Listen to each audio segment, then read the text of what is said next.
My father was 45 when I was born. He always dreamed of having a daughter because, in his eyes, a house wasn't a home without one. His heart was filled with love, but fate had different plans until I came along. By God's grace, my parents adopted me when I was just 7 days old. From the moment they held me, I became their world. My father, a man of unwavering faith and immense kindness, believed that I was the blessing his life had been waiting for. My mother would often say that I was the missing piece of their family puzzle, the final stroke in a masterpiece of love and devotion. Life was simple yet beautiful. When I was 2, everything changed. My father suffered an accident that left him bedridden for a month. While my brothers took over his business, he spent every waking moment with me. It was during those long days that he taught me math, using his fingers as my first counting tools. More than just numbers, he instilled in me the wisdom of patience and perseverance. My father was a deeply spiritual man, and by the time I was 2, I had learned the entire Hanuman Chalisa from him. I would recite it proudly, and he would listen, eyes filled with admiration and love. His faith was his anchor, and in time it became mine too. Years passed, and I grew into a bright and curious child. By the time I reached 5th grade, I was excelling in school. One day, a parent-teacher meeting was scheduled, and I eagerly invited my parents to attend. They arrived, their faces beaming with pride as they listened to my teachers praise my hard work and dedication. But the next day, everything changed. My classmates began to laugh at me. "Why did you bring your grandparents?"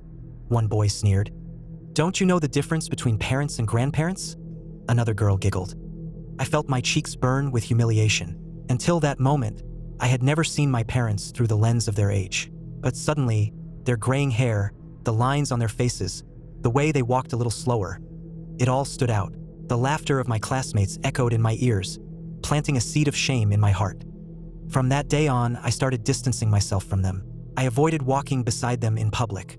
I hesitated to introduce them to my friends. I stopped asking them to attend school events. I feared the judgment of others more than I cherished the love of the only people who had ever truly cared for me. One evening, after weeks of my cold behavior, I broke down. My mother, with her gentle touch, sat beside me and asked why I had been acting so distant. Tears streamed down my face as I confessed. "Everyone makes fun of me because you and Papa look so old. They say you're my grandparents. I don't want to be different." She listened patiently, her warm hands holding mine. Then she smiled, her eyes filled with a quiet strength. "When you were a baby, you used to cry all night long. Your father stayed awake, rocking you gently, whispering lullabies until you finally fell asleep. He never felt ashamed of that." I stared at her, speechless. "When you turned 10 and begged for a bicycle, he not only bought you one but threw you the biggest birthday party in town. He wasn't embarrassed to show the world how much he loved you."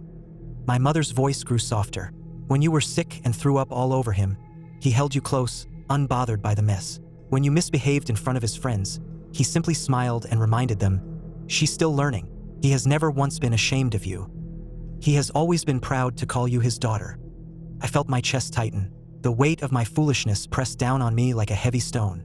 All those moments, those sleepless nights, those sacrifices, those unspoken acts of love, I had taken them for granted. That day, something inside me shifted. I looked at my parents not as old, not as different, but as the two people who had given me everything without ever asking for anything in return. From then on, I stopped caring about what others thought. I held my father's hand in public, walked beside my mother with pride, and invited them to every school event. I stopped hiding the love that had been my greatest gift all along. And when anyone asked about them, I would simply smile and say, "They are my parents, and I am the luckiest daughter in the world."